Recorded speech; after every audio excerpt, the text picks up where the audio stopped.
निर्भया की खबरों में सबसे पहले डालते हैं नजर आज के मुख्य समाचारों पर। जंक्शन के सुरेशिया इलाके में मिला कोरोना पॉजिटिव, दिल्ली पुलिस का है कार्मिक, जिला अस्पताल में चल रहा इलाज।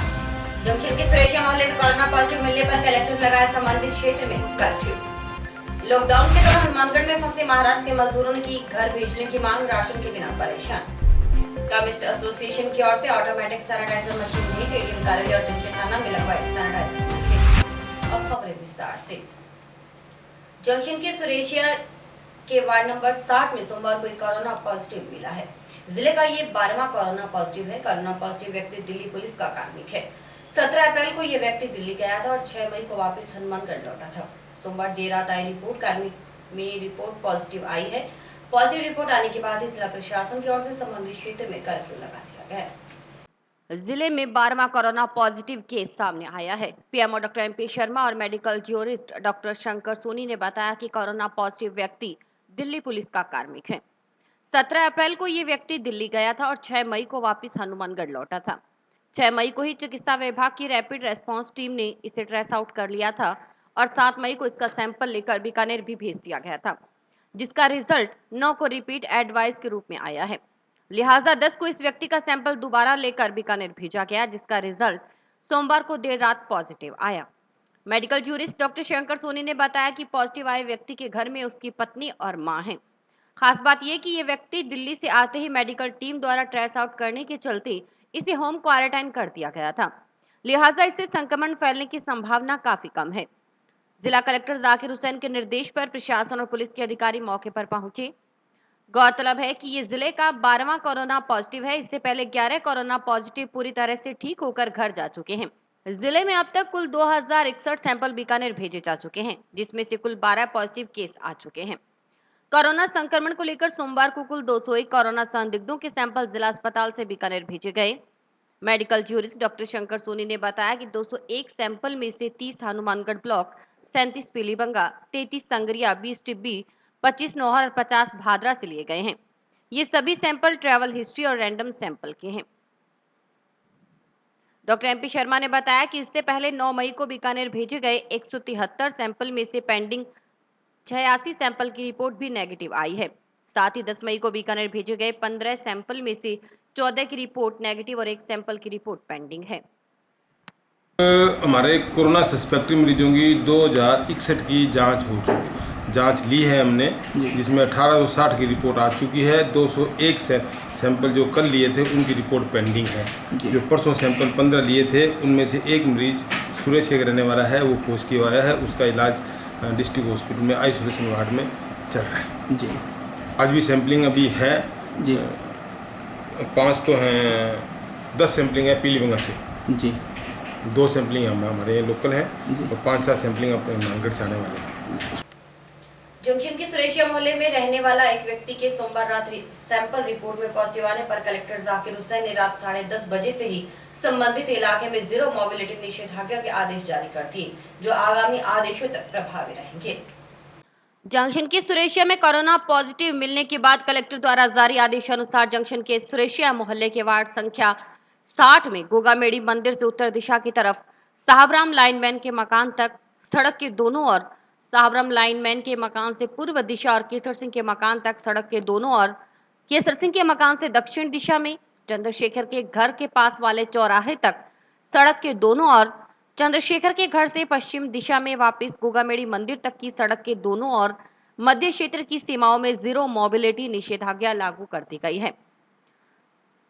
कलेक्टर जाकिर हुसैन के आदेशानुसार कोरोना वायरस के संक्रमण की गंभीरता को देखते हुए इस क्षेत्र में निवास करने वाले समस्त लोगों के बाहर आवागमन नहीं कर सकेंगे। इस क्षेत्र में जीरो मोबिलिटी क्षेत्र घोषित कर जनसाधारण का आगमन और निर्गमन सख्ती के साथ निषेध रहेगा।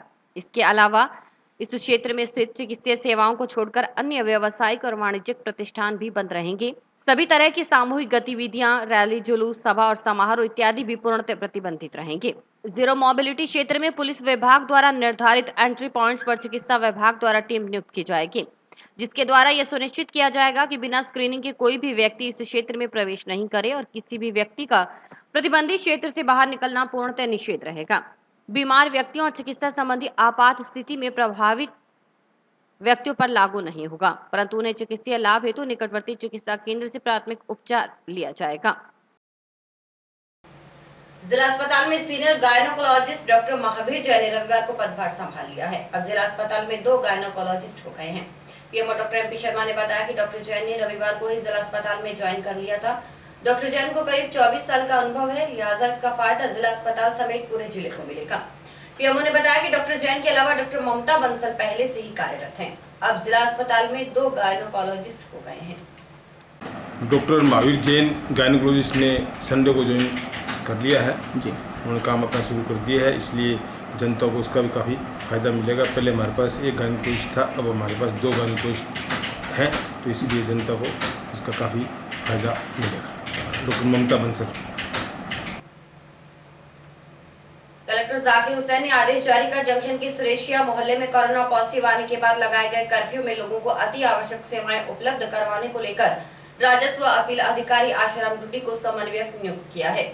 जंक्शन के सुरेशिया मोहल्ले में कोरोना पॉजिटिव आने के बाद जीरो मोबिलिटी निषेधाज्ञा लगाई जा चुकी है। कर्फ्यू के दौरान विभिन्न विभागों में समन्वय स्थापित कर आमजन को अति आवश्यक सेवाएं यथा चिकित्सा सुविधा, खाद्यान्न सामग्री आदि की समस्त सुविधाएं उपलब्ध करवाने के लिए राजस्व अपील अधिकारी आशाराम डुड्डी को समन्वयक नियुक्त किया गया है।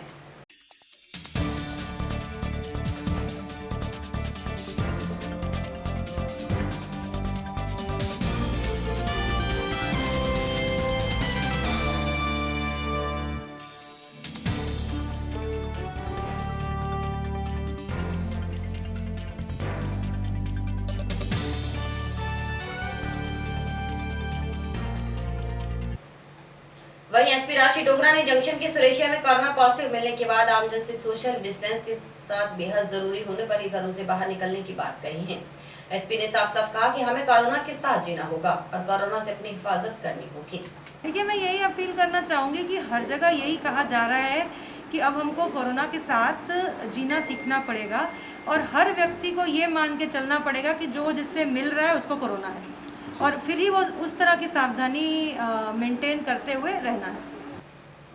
हनुमानगढ़ में नवसृजित 8 पंचायतों के सरपंच सीईओ से मिलने पहुंचे। सरपंचों का कहना है कि नई पंचायतों को लेकर कोई विकास नहीं हो रहा और किसी तरह की विकास कार्य पंचायतों में नहीं चल रही। मनरेगा का कार्य भी पुरानी पंचायतों में ही चल रहा है। इस मौके पर हुई वार्ता में वीडियो को निर्देशित किया गया कि सरकार से मिले निर्देश के अनुसार नई पंचायतों के अधीन गाँव को लेकर विकास अब नई पंचायतों के स्तर पर ही करवाया जाए।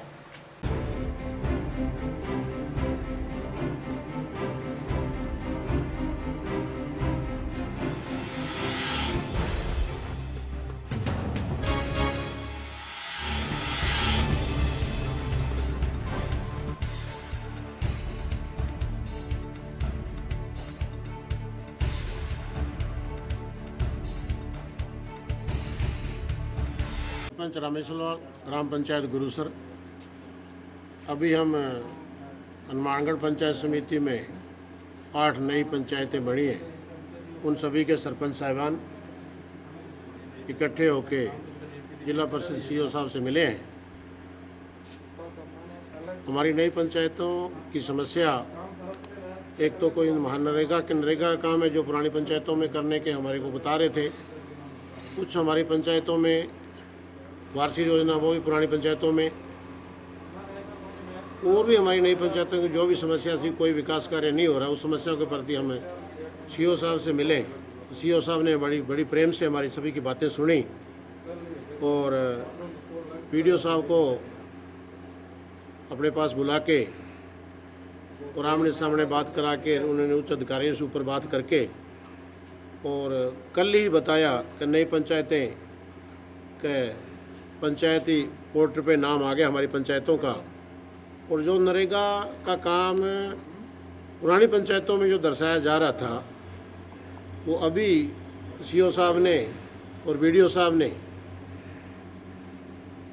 इंजीनियर को जयन को फ़ोन करके बोला है कि अभी ये नए पंचायत सरपंच साहब आपके पास पंचायत समिति में आ रहे हैं, तो इनके पुरानी वार्षिक योजना में पुरानी पंचायत में जो इनकी पंचायत के अंदर जो गांव आए हैं उनके गांव कौन कौन से सैंक्शन हुए वो छांट के और इनकी नई पंचायत के नाम से पंचायत में इनके वो निकाले जाएं ताकि इनका काम चालू हो।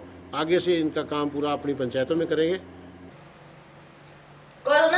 संक्रमण के चलते धान मंडियों में व्यवस्थाएं सुचारू रखने के प्रयास जिला प्रशासन की ओर से किए जा रहे हैं। कृषि उपज मंडी समिति और व्यापारियों के सहयोग से मंडियों में व्यवस्थाएं बनाई जा रही हैं। इस मौके पर एफसीआई के अमरचंद मीणा का कहना था कि पिछले वर्षों की तुलना देखें तो इस बार किसान को सुविधा है। किसान सुबह मंडी में आता है तो शाम तक उसका गेहूं की तुलाई कर दी जाती है। किसानों की गेहूं की सरकारी खरीद में तेजी लाने के उद्देश्य से मंडी में दुकानें खोले जाने की संख्या को बढ़ा दिया गया है, जिसे प्रतिदिन हो रही 40 से 45 हजार कट्टों की खरीद की संख्या बढ़कर 50 से 55 हजार के करीब हो गई है। एफसीआई के अमरचंद मीणा बताते हैं कि खरीद के साथ साथ उठाव की व्यवस्था सुनिश्चित की जा रही है। मंडी में पासधारी किसानों को ही प्रवेश दिया जाता है और सूचना मिलने पर ही किसान मंडी में गेहूं लेकर पहुंचता है, जिसकी खरीद भी हाथों हाथ कर ली जाती है। वहीं उन्होंने कहा कि बारदाना को लेकर भी व्यवस्थाएं पूरी कर ली गई हैं। व्यवस्था जैसा कि है ना कलेक्टर साहब के आदेश थे उनके अनुसार है ना, पहले जो रेस वो चल रहा था कि है ना 40,000 45,000 कट्टे चल रहे थे, उसको थोड़ा सा एनलार्ज करके 50-55 पर है ना ले गए, जिससे कि है ना ज़्यादा से ज़्यादा किसानों का गेहूँ तुल सके। और उसी व्यवस्था को ध्यान में रखते हुए उठाव भी किया जा रहा है। वर्तमान में है ना जो स्टॉक आया है आज वो मंडी से तुलकर ज़्यादातर स्टॉक है ना मूव करके गोडाउनों में पहुंचा दिया है ना। हमारे पास में सफिशिएंट है जी, और पर्याप्त मात्रा में बारदाना है और जितना पिछले सालों की खरीद है उसके अनुसार पर्याप्त है। गत वर्ष की बात करें तो एफसीआई के अमरचंद मीणा के मुताबिक 25 लाख से अधिक कट्टा गेहूं की खरीद की गई थी। इस बार की उत्पादन बेहतर है और उम्मीद है कि 25 लाख तक कट्टे की खरीद इस बार भी होगी। उन्होंने कहा कि कोरोना संक्रमण को लेकर कुछ परेशानियां रही हैं, लेकिन कृषि उपज मंडी की ओर से किसानों के लिए छाया, पानी, सैनिटाइजर आदि की व्यवस्था की गई है और गत वर्ष की तुलना में इस बार किसानों को ज्यादा परेशानी नहीं हो रही, क्योंकि अपनी गेहूं की रखवाली मंडी में रहकर करने वाले किसान को इस बार सुबह गेहूं लेकर मंडी में आना पड़ता है और शाम तक उसकी गेहूं की तुलाई हो जाती है, जिससे किसान को अनावश्यक रूप से परेशान नहीं होना पड़ रहा। ऐसा है, लास्ट ईयर 25 लाख कुछ कट्टे तुले थे यहाँ पर, और वर्तमान में है ना जैसा कि प्रोडक्शन है उसके हिसाब से इससे कम नहीं रहना चाहिए, अनुमान ये है। लेकिन इस समय जो स्टॉक आ रहा है धीरे धीरे आ रहा है, तो इसको है ना ये संभावनाएं सारी है ना 30 जून तक ही पता लगेगी।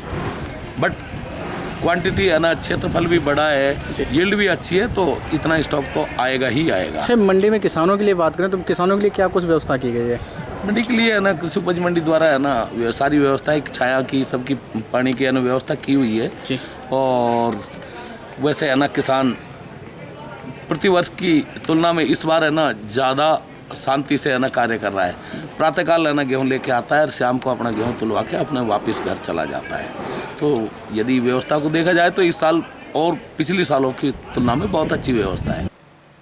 कोरोना संक्रमण के बीच केमिस्ट एसोसिएशन की ओर से एसपी कार्यालय के बाद अब एडीएम ऑफिस और जंक्शन थाना में automatic sensor hand sanitiser machine भेंट की गई है, जिससे पुलिस कर्मियों को अब हाथों को सैनिटाइज करने में काफी सुविधा मिलेगी। लॉकडाउन के बीच केमिस्ट एसोसिएशन की ओर से जन सहयोग में आवश्यक कार्य किए जा रहे हैं।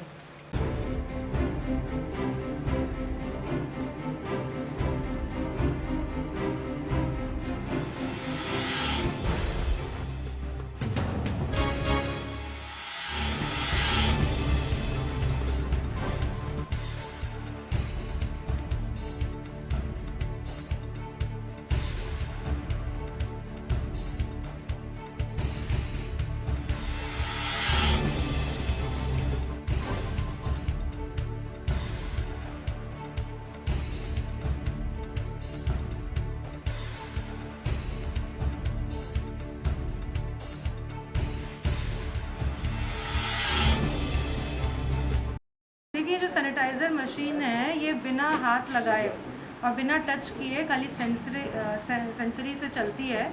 तो इससे क्या होता है कि हाथ भी गंदे नहीं होते और हाथ साफ़ हो जाते हैं। और अभी कोरोना के टाइम में जहाँ सोशल डिस्टेंसिंग और सारी सावधानियाँ मेंटेन करनी है, ये पुलिस के लिए बहुत ही उपयोगी चीज़ है। हमारा पूर्व केमिस्ट एसोसिएशन की तरफ से कोरोना के चलते पुलिस प्रशासन और जिला प्रशासन के लिए जो भी सहयोग राशि सभी केमिस्ट साथियों से इकट्ठी की गई थी, उनमें से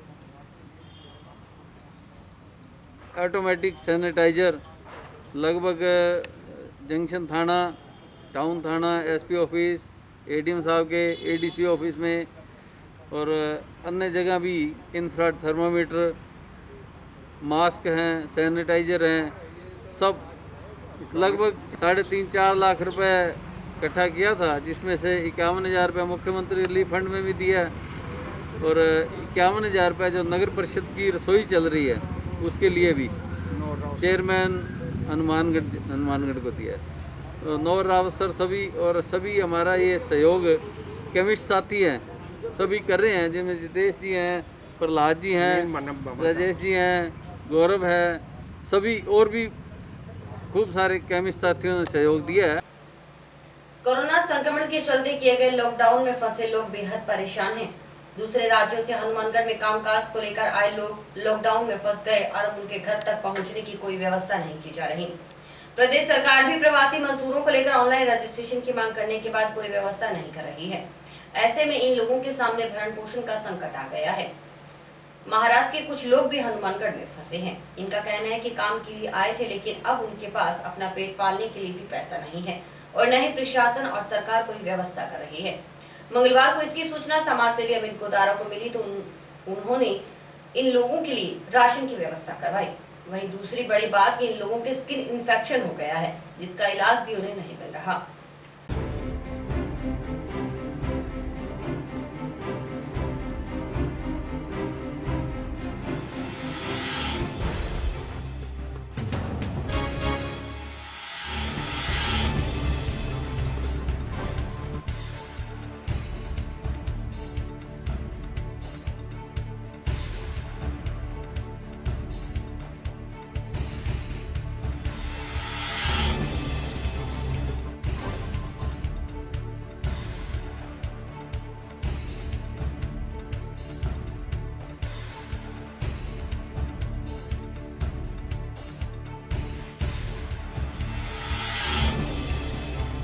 हाँ, हम लोग महाराष्ट्र से आए हुए हैं। हम काम के सिलसिले में आए थे।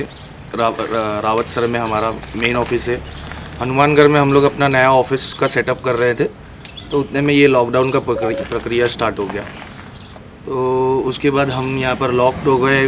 पिछले 1.5-2 महीने से कोई हमको खाने पीने का हमको ये व्यवस्था करना पड़ रहा है। मेजर प्रॉब्लम हम लोग को ये हुआ है कि कोई वायरल इरिगेशन के कीड़ों के वजह से हमको मार्क्स यहाँ पर हम ये सब काफ़ी सारे यहाँ पर भी हमारे सब भाई बंधुओं को ये हो गया है, एक इन्फेक्शन टाइप हो गया, जिसकी वजह से प्रॉब्लम ज़्यादा क्रिएट हो रहा है जी। अगर यही चलता रहेगा तो हम लोग यहाँ पे फंस के बहुत तकलीफ़ में आ गए हैं। बस हम राजस्थान गवर्नमेंट से यही विनती है कि हमको यहाँ से बाहर निकाल दिया जाए, जैसा जल्द से जल्द हमको परमिशन दे के हमारे महाराष्ट्र हमारे घर वालों के पास ये कर दिया जाए। गवर्नमेंट के थ्रू तो हमको कोई सहायता नहीं मिली। राजस्थान गवर्नमेंट के थ्रू हमको कोई भी चीज़ों की सहायता नहीं मिले। अमित जी जो है हमारे कोई सोशल वर्कर हैं यहाँ के, वो उनको ये बात पता चला कि हम महाराष्ट्र से 10-15 जन फंसे हुए हैं, तो वो आके हमारे को आधुनिक हेल्प किया गया है। उनके थ्रू हमको राशन बांटी गया, मास्क दिया गया। एटलीस्ट हमको राजस्थान गवर्नमेंट ने मास्क तक का प्रोविज़न नहीं दिया गया है। आज मुझे मेरे साथियों द्वारा सूचित किया गया कि ये जो अपने होटल हवेली के पास कॉलोनी है, उसमें 10-12 जने जो कि महाराष्ट्र से है, मुंबई से हैं, वो यहाँ पे लॉकडाउन से ही फंसे हुए हैं लगभग 1.5-2 महीनों से। तो उनके पास राशन पानी की और व्यवस्था नहीं है। तो हमने आके आज उनको राशन पानी की व्यवस्था करवाई है, राशन दिया, मास्क दिए हैं और दूध वगैरह की भी इनकी व्यवस्था वो हमने करवा दी है। और इनको आश्वासन भी दिया है भी राशन वगैरह की व्यवस्था तो चलो हम करवा देंगे। बाकी हमारी सरकार से मैं गुजारिश ये करना चाहता हूँ अपने राजस्थान सरकार से भी इनकी जितनी हो सके आप कोई पास वगैरह की कोई व्यवस्था हो जाए तो ये लोग अपने घर पहुँच सकें। लॉकडाउन के बीच मजदूरों का पलायन लगातार जारी है। एक के बाद एक मजदूरों का काफिला पैदल अपनी राह पर है। ऐसे ही कुछ मजदूर आज टाउन के जंक्शन रोड पर मिले, जिन्हें टाउन पुलिस ने रोका है। ये अनूपगढ़ से निकले हैं, जो यूपी के खुशीनगर के रहने वाले हैं। इन मजदूरों का कहना था कि जब कोई कामकाज नहीं रहा और भूखमरी की समस्या आई, इसलिए वे अपने घर जाना चाहते हैं। फिलहाल इन मजदूरों को रैन बसेरा में ठहराया गया है। जैसा कि आपको पता है कि लॉकडाउन 3.0 चल रहा है अभी, और लॉकडाउन के चलते जो कुछ छूटें मिली थी वो छूट के अलावा और बाकी छूटें नहीं हैं यहाँ पर। लेकिन लॉकडाउन के अंदर मज़दूरों को बहुत परेशानी हो रही है। बात करें मज़दूरों की तो अभी हम टाउन जंक्शन रोड पे खड़े हैं, जो कम से कम 6-7 मज़दूर हैं जो अनूपगढ़ से चलकर हनुमानगढ़ टाउन पहुँचे हैं, जहाँ इनको टाउन जंक्शन रोड के ऊपर टाउन पुलिस ने इनको रुकवाया है और इनकी नाम पता और इनका एड्रेस नोट किया जा रहा है। प्रशासन को इनके बारे में सूचना दे दी गई है और अभी हम इनसे बात भी करते हैं कि आखिर ये अनूपगढ़ से हनुमानगढ़ पहुंचने में क्या इन्हें किसी प्रशासन ने या किसी पुलिस वालों ने कहीं रास्ते में इनसे रोका नहीं, इनकी जानकारी नहीं ली क्या? आपका क्या नाम है? अरविंद सर। अरविंद जी, आप ये बताओ कहाँ से आ रहे हो आप लोग? सर हम अनूपगढ़ से आ रहे हैं, मजदूरी का काम करने गए थे। हमारे पास पैसे खाने का व्यवस्था नहीं था, इसके लिए हम मजबूरन निकल गए घर पे जाने के लिए। हम घर जाना चाहते हैं सर, मगर हमारे तरफ प्रशासन से मतलब कोई हमको मदद नहीं मिली घर जाने के लिए। मैं इसी के लिए वो पैदल मैं चला आया कि मैं कम से कम अपने घर पैदल चला जाऊँ। नहीं तो क्या रास्ते में आपको कहीं कोई पुलिस वाले या कोई मिला नहीं, आपको रोका नहीं उन्होंने? नहीं सर, जो मिले वो ये कहे कि आगे जाओ, आगे चलते जाओ, चले जाओगे कहीं वहाँ जाइए, प्रशासन से बात करिएगा, आपकी वो मदद करेंगे। हम प्रशासन से ये मदद मांगना चाहते हैं सर कि हमको वो घर भिजवा दें किसी तरह। खाने के लिए भी हमारे पास कुछ नहीं है और हमको किसी तरह घर भिजवा दें। मैं हाथ जोड़ के कहता हूँ प्रशासन यहाँ का हमको हमारे घर भिजवा दें। जी, तो ये कह रहे हैं कि इनकी एक ही डिमांड है कि इनको प्रशासन के द्वारा घर पहुंचा दिया जाए। हमारे साथ यहाँ दूसरे मजदूर और हैं। आपका क्या नाम है? गोपाल। गोपाल जी, ये बताएं क्या आप वहाँ पे कितने दिन रुके हुए थे अनूपगढ़ में? कम से कम 2 महीना हो गए थे। अच्छा। उसके बाद हम लोग खाने पीने का कोई जगह नहीं था, कोई मिला नहीं, और उसके बाद हम लोग पैदल ही चल दिए। और उसके बाद हम लोग रास्ते में आए, कोई रोका ही नहीं हम लोगों को। जी। और उसके बाद हम लोग आए तो यहाँ लोग मतलब तो कितने दिन से आप लोगों को खाना नहीं मिला है? कम से कम 1 महीने 2 महीने हम लोग 1 महीने तो हम लोग बंद थे वहाँ कमरे में। अच्छा। और उसके बाद पैसे से ख़त्म हो गए तो हम लोग पैदल चलने शुरू कर दिए। जी, तो आप लोगों के लिए भेजने की कोई व्यवस्था नहीं कराई प्रशासन ने? आप ही लोग का सहारा है, हम लोग को घर भिजवा किसी तरह से भिजवा। जी, यही हाथ। जी, तो इनका यही कहना है, अभी इनको घर जाना है, इनको घर भिजवाने की व्यवस्था करवाएंगे। मैं आपको एक बार दिखाना चाहूँगा, ये यहाँ पर देखिए कम से कम ये 6-7 मजदूर हैं जो अनूपगढ़ से चल के आए। मज़दूरों के लिए अगर बात करें तो देश के जो भी औद्योगिक राज्य हैं उनमें चल रहे उद्योग धंधे उसे विकास की राह पर ले जाते हैं, क्योंकि उद्योगों से सरकार की तरह से कमाई होती है। सभी जानते हैं कि कोई भी उद्योग बिना श्रमिकों के सहयोग के नहीं चलता है। श्रमिक जिस राज्य में रहकर औद्योगिक प्रगति में सहायक बनकर राज्य सरकार की आमदनी में वृद्धि करता है, उसी राज्य सरकार की नैतिक जिम्मेदारी होती है कि वह विकास के महारथी श्रमिकों के हितों की रक्षा या मुसीबत के समय उनकी मदद करे।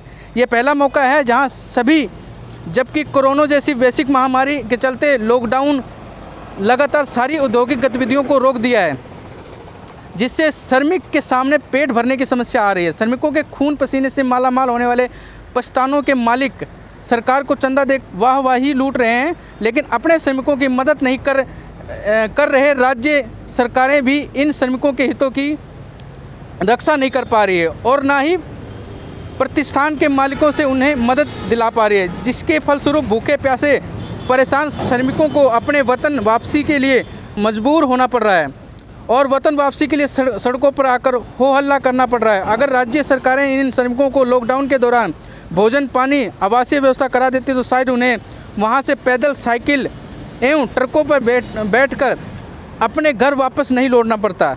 राज्य सरकारों को अपने कर्तव्य के प्रति उदासीनता का प्रतिफल है कि जिन राज्यों के श्रमिक बाहर गए उन्हें मजबूरी में अपने साधन भेजकर श्रमिकों को वापस लाया जा रहा है। श्रमिकों की सड़कों पर उमड़ी भीड़ ने उनकी जान खतरे में डाल दी है। हम भी राज्य सरकार की जो प्रवासियों को भेजने की जो योजना है, उस योजना का लाभ अगर की बात करें तो इन मजदूरों को वो योजना का लाभ नहीं मिल पाया है।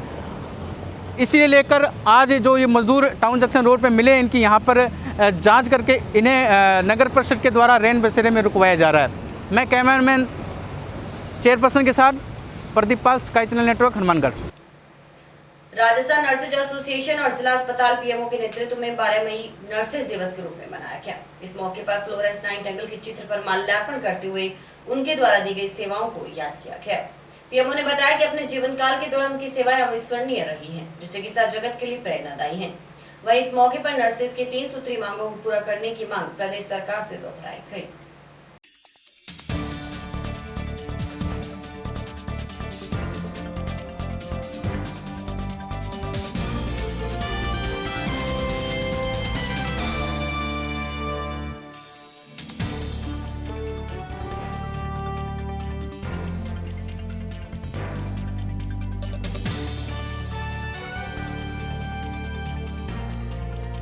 मई को हमारा नर्सिंग डे का डे है, जो हमारी मिस फ्लोरेंस नाइटिंगेल जी ने हमारा ये नर्सिंग का अभियान छेड़ा था और उसी के नक्शे कदम पे चलते हुए आज हम अपना नर्सिंग डे बड़े सादगी के साथ और कोरोना के चलते हुए डिस्टेंस का ध्यान रखते हुए सब ने इनको याद किया है। और जो आज हम कोरोना के लिए युद्ध कर रहे हैं अपने, वो हमने इन्हीं नाइटिंगेल जी से ही सीखा हुआ है। आज राजस्थान नर्सेज एसोसिएशन के तत्वाधान में नाइटिंगेल फ्लोरेंस का जन्मदिन 200वां जन्मदिन मनाया गया। सभी स्टाफ ने सामाजिक डिस्टेंस को ध्यान में रखते हुए इसको मनाया है। हमारी राज्य सरकार के पास 3 मुख्य मांगें लंबित हैं। आज के दिन नर्स ग्रेड प्रथम और नर्स ग्रेड द्वितीय हैं। हमारी सरकार से मांग है कि उनको सीनियर नर्सिंग ऑफिसर और नर्सिंग ऑफिसर का पदनाम देकर सम्मानित करें। दूसरा, अभी जो एएनएम और जीएनएम की लिस्ट आई है उसमें बहुत ही भेदभावपूर्ण तरीके से लिस्ट जारी की गई है। जो सेवा में कार्यरत संविदा पे है, 108 में है, यूटीबी में, उनको ज्वाइन करवाने का अधिकार सरकार ने अभी तक दिया नहीं है।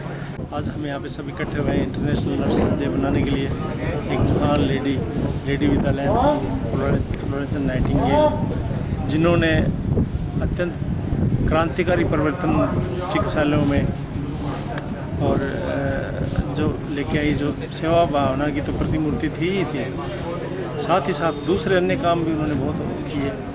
जैसे आर्मी कैंप्स के हॉस्पिटल में वो काम करती थी, तो वहाँ पे उन्होंने देखा कि हॉस्पिटल में वहाँ ब्लड वगैरह गिरा था, साफ़ सफाई नहीं होती थी। आधे से ज़्यादा जो लोग थे और इन्फेक्शन से, संक्रमण से उनकी डेथ हो जाती थी। तो इन्होंने खुद सफाई करके शुरू करके और साथ ही साथ सेवा का जो एक उच्चतम मानदंड स्थापित किया, इसलिए पूरी दुनिया उनको याद करती है।